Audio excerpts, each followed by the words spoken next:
चिड़िया पहाड़ों वाले जंगल में नई आई थी। चिड़िया अंडे देने वाली थी और उसकी सेहत ठीक नहीं थी। उस जंगल में उसका कोई भी अपना न था।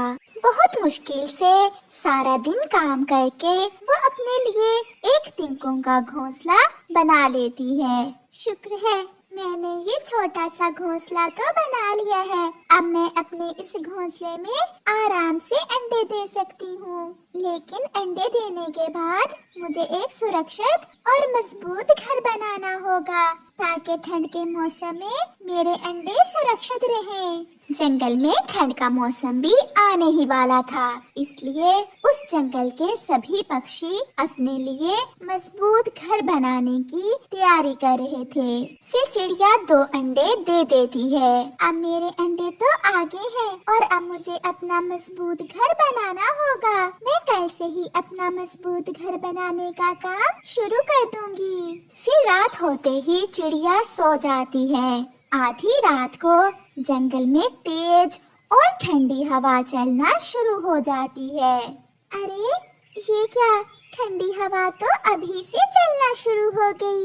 ये ठंडी हवा मेरे अंडों के लिए ठीक नहीं है। इस ठंडी हवा से मेरे अंडे खराब भी हो सकते हैं। मुझे अपने अंडों को किसी सुरक्षित जगह पर रखना होगा। चिड़िया अपने अंडों को लेकर बहुत परेशान हो रही थी। फिर उसकी नजर थोड़ी दूर एक घर पर जाती है। चिड़िया अपने अंडों को उठाती है और उस घर की तरफ चली जाती है। चिड़िया उस घर के दरवाजे पर दस्तक देती है। वो घर कालू कौवे और गोरी कौवे का था। कालू कौवा दरवाजा खोलता है। कौन हो तुम और इतनी रात को हमारे घर के दरवाजे पर क्यों दस्तक दे रही हो?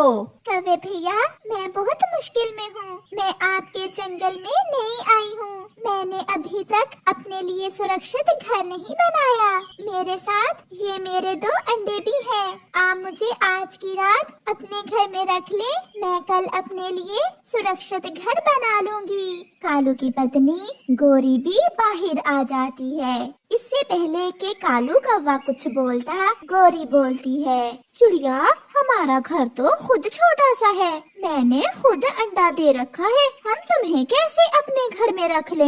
आप कृपया करें, मुझे ना सही मेरे अंडों को अपने घर में रख लें। बस आज की रात। मैं आपका एहसान हमेशा याद रखूंगी। फिर चिड़िया को रोता देख गोरी को चिड़िया पर दया आती है और वो चिड़िया के अंडे अपने घर में रखने पर मान जाती है। चिड़िया सारी रात बाहर ठंडी हवा में ठठरती रहती है, लेकिन उसे इस बात का सुकून था कि उसके अंडे अब सुरक्षित थे। सुबह होने के साथ ही जंगल में बर्फ गिरना भी शुरू हो चुकी थी। चिड़िया उस गिरती बर्फ की परवाह किए बिना सारा दिन काम करती है। वो सूखी लकड़ियाँ ढूंढ कर लाती है और सूखी घास। चिड़िया को घर बनाना अच्छे से आता था, इसलिए वो शाम तक अपना घर बना लेती है। अब मेरा मजबूत और सुरक्षित घर बन गया है। अब मैं अपने अंडों को अपने घर में ले आती हूँ।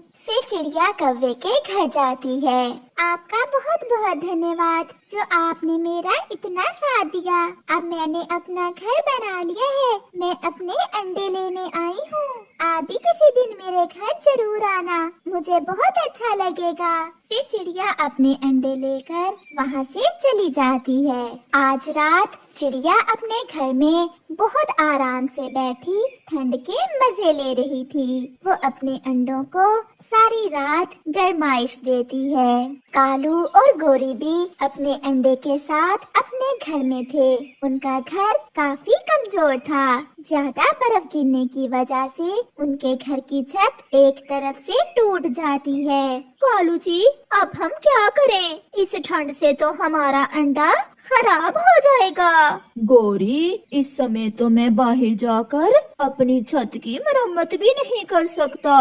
तुम तो जानती हो बाहर कितनी बर्फ गिर रही है। कालू, क्यों ना हम चिड़िया के घर जाएं और उससे मदद मांगे। दिखने में तो वो बहुत अच्छी लग रही थी। वो हमारी मदद जरूर करेगी। फिर कौवा और कौवी चिड़िया के घर जाते हैं। आप आए, जल्दी से घर के अंदर आए, बाहर बहुत ठंड है। फिर वो सब चिड़िया के घर के अंदर चले जाते हैं। चिड़िया, तुमने तो हमारा घर देखा है, कितना कमजोर है। वो आज हमारे घर की छत टूट गई। ठंड में हमारा अंडा कहीं खराब ना हो जाए, इसलिए हम तुम्हारे घर आ गए। तुम हमें ये ठंड के दिन अपने घर रख लो। आपने बहुत अच्छा किया जो आप मेरे घर आ गए। मुझे बहुत खुशी होगी अगर आप मेरे घर में रहेंगे। चिड़िया, तुम कितनी अच्छी हो और हम बड़ी किस्मत वाले हैं जो तुम हमारी पड़ोसन हो। अच्छे तो आप भी बहुत हो। अगर आप उस रात मेरी मदद ना करते तो मेरे अंडे खराब हो जाते। फिर कौवा और कौवी चिड़िया के घर में ही ठंड के दिन गुजारते हैं और कुछ दिनों बाद उनके अंडों से प्यारे प्यारे बच्चे निकलते हैं। प्यारे दोस्तों, इस कहानी से हमें सीख मिलती है कि हमें मुश्किल समय में हमेशा एक दूसरे की मदद करनी चाहिए। पता है, कल रात मैंने और मम्मा ने पेट भर के खिचड़ी खाई। जग्गू, क्या आपकी मम्मा आपके साथ ही खाना खाती है? हाँ, मैं और मेरी मम्मा हर रोज इकट्ठे बैठकर खाना खाते हैं। यार जग्गू, मेरी मम्मा तो कहती है कि पहले बच्चे खाना खाते हैं और मम्मा बाद में रात को खाती है। फिर ऐसा क्यों? कुकू, मुझे तो लगता है आपकी मम्मा आपको सूखा दाना खिलाती है और फिर बाद में रात को मजे मजे के खाने खाती होगी। नहीं, मेरी मम्मा ऐसी नहीं है। ऐसी बातें करने के बाद वो दोनों अपने अपने घरों को चले जाते हैं। बेटा, खाना तैयार है, आप खाना खा लें। नहीं मम्मा, मैं आज खाना आपके साथ ही खाऊंगा। मम्मा, जग्गू की मम्मा तो जग्गू के साथ ही खाना खाती है। फिर आप क्यों अपने लिए रात को दोबारा खाना बनाकर खाती हैं? बेटा, मुझे अभी भूख नहीं होती। मुझे जब रात को भूख लगती है तो मैं अपने लिए ताजा खाना बना लेती हूँ। अच्छा छोड़ो, जिद ना करो। बेटा, आप खाना खाएं और सो जाएं। एक रोटी ही थी जो कुकू खा लेता है और सो जाता है। कुकू क्या जानता था कि उसके पापा के मर जाने के बाद मम्मा चिड़िया कैसी जिंदगी गुजार रही थी। वो क्या जानता था कि उसकी मम्मा तो कई बार खाना खाए बिना ही सो जाती है। वो ये सारी बातें अपने बेटे को कैसे बता सकती थी? वो अपना पेट तो भूखा रख सकती थी, मगर अपने बेटे को भूखा कैसे सुला सकती थी? फिर दूसरे दिन कुकू जग्गू से मिलने जाता है। दरवाजा बंद था। कुकू जग्गू को खिड़की से आवाज देता है, जग्गू जग्गू चलो खेलने चले। देख नहीं रहे हो, मेरा जग्गू अभी नाश्ता कर रहा है, थोड़ा इंतजार करो। जग्गू बैठा सैंडविच, अंडे और फल खा रहा था, जो देखकर कुकू के मुंह में पानी आ रहा था। कुकू, क्या देख रहे हो? फल खाओगे? चुप चुप करके खाओ। नहीं नहीं मम्मा, कुकू मेरा दोस्त है, मैं इसे भी एक फल दूंगा। फिर जग्गू एक फल लेकर खिड़की में जाता है और जैसे ही कुकू फल पकड़ने के लिए अपना पंख आगे बढ़ाता है, जग्गू वो फल पीछे कर लेता है। उल्लू बनाया, बड़ा मजा आया, उल्लू बनाया, बड़ा मजा आया। चल चल, ये फल मेरी मम्मा मेरे लिए लाई है, तुम अपनी मम्मा से जाकर फल लो। मेरी तरह तुम भी बहुत शरारती हो जग्गू। कुकू रोने लग जाता है और फिर रोते रोते वो वहाँ से चला जाता है।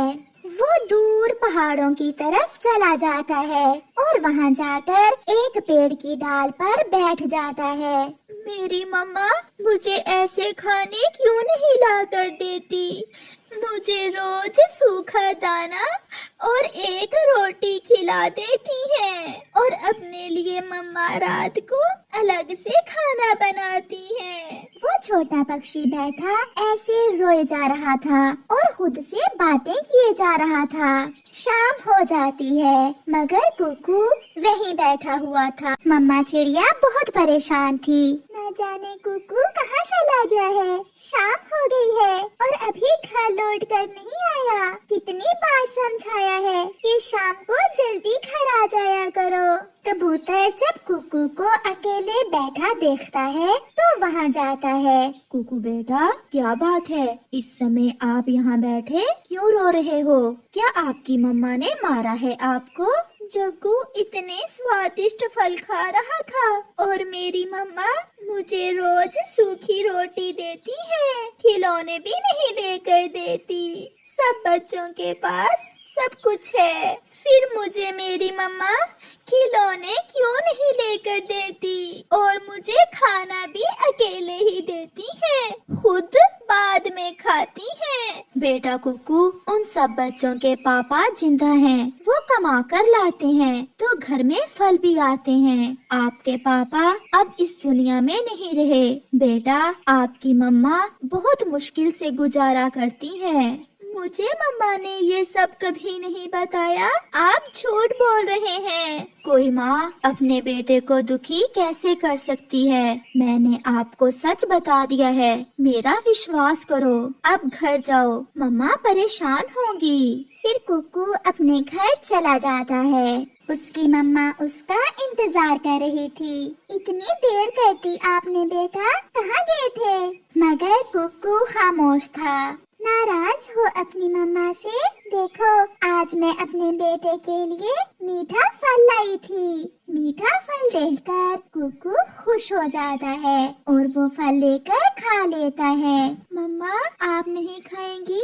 बेटा, अभी मुझे भूख नहीं है। मैं थोड़ी देर बाद अपने लिए ताजा खाना तैयार कर लूंगी। आप सो जाएं। फिर कुकू सो जाता है। वो सोता नहीं बल्कि सोने का नाटक करता है, क्योंकि वो जानना चाहता था कि रात के मम्मा अपने लिए खाने में क्या बनाएगी। फिर रात को कुकू की मम्मा देगची चूल्हे पर रखती है। कुकू थोड़ी सी आंख खोलकर सब देख रहा था। फिर मम्मा चिड़िया अपने बैग में से एक पुरानी रोटी का छोटा सा टुकड़ा निकालकर गर्म पानी में डालकर नरम करती है और मम्मा चिड़िया सूखी हुई पुरानी रोटी का छोटा सा टुकड़ा पानी में गर्म करने के बाद खाने लगती है। ये सब देखकर कुकू जोर जोर से रोने लग जाता है।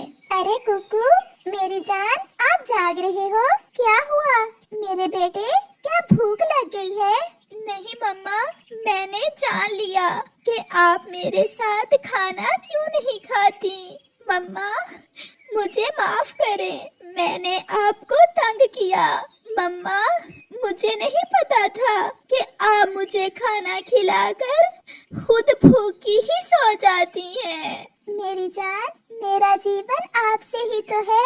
जब आप बड़े हो जाओगे तो मुझे ये सारे दुख भूल जाएंगे।